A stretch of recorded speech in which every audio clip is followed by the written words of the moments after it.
యాష్మి గారు ఒక గేమ్ ఓడిపోతే ఓడిపోయినా ఒప్పుకోండి. వాళ్ళు స్ట్రాటజీగా ఆడారు, ఎలా ఆడారు ఎవరికీ తెలియదు.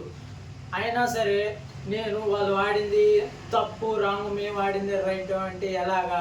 వాళ్ళు ఆడారు, గెలిచినప్పుడు గెలుపుని తీసుకున్నారు. అలానే ఓటమిని కూడా తీసుకోండి. మాకు నచ్చని మీ స్టార్ మా బ్యాచ్లో ఇదే.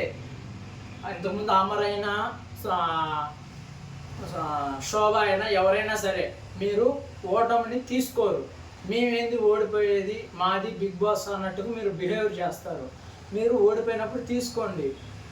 నిఖిల్ కూడా స్టార్ మానేగా, తను కూడా తీసుకోడు. కానీ సంచాలకు ఉండేసరికి ఈసారి ఇలా అయింది. నాకు తెలిసి ఆపోజిట్గా ఉంటే తను కూడా డిఫెండ్ చేసేవాడు.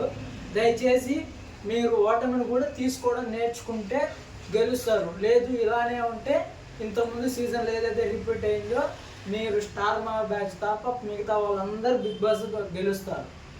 ఇది ఒక్కటి తెలుసుకోండి. నేను చెప్పింది రైటా రాంగా ప్లీజ్ కామెంట్ చేయండి.